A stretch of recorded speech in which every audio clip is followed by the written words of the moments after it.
I can't believe you just said that out loud. Look, I know it seems crazy right now, but I actually have feelings for you. The mocking laughter echoed through the office again. It was her, my boss, pointing out a minor error I'd made, and she made sure everyone was watching. I felt my face burn with humiliation, but I just nodded, swallowed my pride, and quickly fixed the mistake. I pretended the sting of their stares and her sharp words did uncut as deep as they did. This wasn't the first time. It had become a twisted part of our daily routine. Her public jabs were designed to make me feel small, and for a long time they worked. I'd just stare at the photo of my family on my desk, my beautiful partner smiling back at me. That was why I was here. That was why I put up with it. The rest of the afternoon was a slow torture of passive-aggressive comments and thinly veiled insults. I just wanted to get home. As the clock finally hit 5, I packed my bag, ready to escape. My office. "Now?" she called out. Just as I was about to walk out the door, my stomach dropped. I braced myself for another round of criticism, another lecture. I walked in expecting the worst. But as she shut the door behind me, something was different. She looked nervous. It was an expression I never thought I'd see on her face. Then the impossible happened. She apologized. It was awkward and clumsy, not at all like the confident, cutting woman I knew. And then she confessed. She told me she had feelings for me. I just stood there, completely frozen. My mind was racing, trying to connect the dots between the daily cruelty and this sudden, shocking declaration. How could attraction manifest as such relentless humiliation? I finally found my voice and asked her that exact question. Why? She looked away, admitting she was scared, that she didn't know how to handle her feelings. She stepped closer, her voice dropping to a soft whisper, and started talking about us in a way that made my skin crawl. "Stop," I said, my voice firm, cutting through her fantasy. "I'm married. We're expecting a child." The words hung in the air between us. The hurt on her face was quickly replaced by an icy, professional mask. It was like a switch had been flipped. "I see," she said coldly. "Then this conversation never happened. You will not speak of this to anyone. You're dismissed." I walked out of that office, my body shaking. I didn't know how I was supposed to come back to work tomorrow. How could I ever look at her again? When I got home, I couldn't bring myself to tell my partner what had happened. I just wanted peace. Their warm hug was an anchor in my storm, grounding me instantly. We talked about the baby, about names and nursery colors, and their easy laughter slowly melted away some of my tension.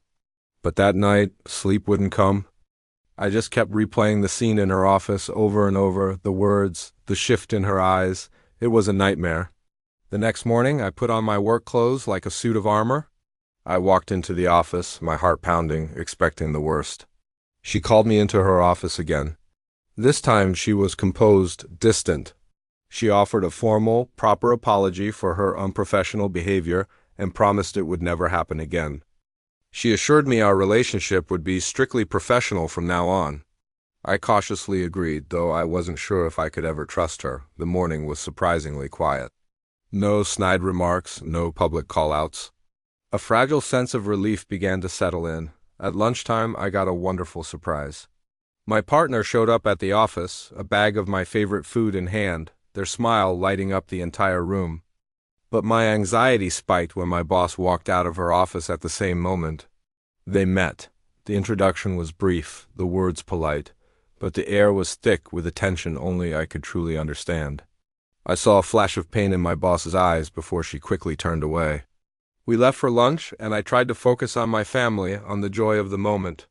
My partner noticed the stress on my face, asking if work was getting to me. I gently deflected, not wanting to ruin our time together. Their concern was a comfort, a reminder of what truly mattered, and it strengthened my resolve. Back at work, she stopped by my desk. "I want to be clear," she said quietly. "I will respect your boundaries. I am truly sorry." I felt a weight lift off my shoulders, a feeling I hadn't realized was so heavy. For the first time in a long time, I could breathe.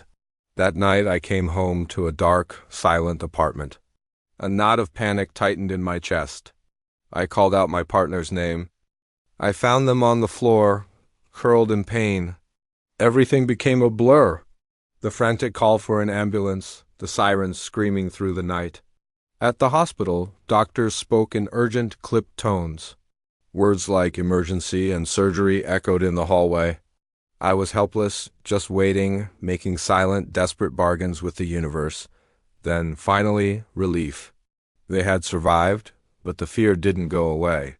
Our baby, born far too early, was a tiny, fragile life fighting behind a wall of glass and wires. We named her Hope. It felt right. The following days blurred into a monotonous cycle of sterile hallways, the beeping of monitors and whispered prayers. In the midst of this chaos, messages started coming in from work. From her, they were surprisingly compassionate, offering support and telling me to take all the time I needed. No pressure, no questions. Slowly, agonizingly, hope got stronger. Each tiny milestone, each steady breath was a victory. The day the doctor told us she was going to be okay, the tears that came were tears of joy, not fear. In that moment I made a decision. My family was everything. A new job, a new city, a fresh start, the idea of that freedom was tempting. The day we finally brought Hope home was overwhelming. The joy was so immense it was almost painful. Our home was filled with loved ones, celebrating this quiet, profound victory. That evening, a message came through. It was from my boss. It was respectful, acknowledging my family's struggle and her own growth. I sent a brief reply, choosing closure over resentment. The nights were still long, filled with feedings and exhaustion, but they were calm. Eventually, the day came to return to work. But I was different now. I wasn't the same person who had flinched at her mockery. She offered me a more flexible schedule, a level of respect that felt genuine. She apologized one last time, and it was sincere. I accepted it, truly accepted it, because the fear was gone. In its place was a strength I never knew I had. At home, my partner and I were a team, moving through the challenges of new parenthood with an unspoken understanding. I chose to stay at that job, not out of fear, but out of a newfound confidence. The challenges of work seemed so small compared to what we had survived. My worth was no longer defined by my job title or the approval of my boss. My boundaries held firm, my dignity restored. My love for my family was the anchor that held everything steady. I had learned that there is a time to endure and a time to stand tall. Mockery loses its power when you find your own voice.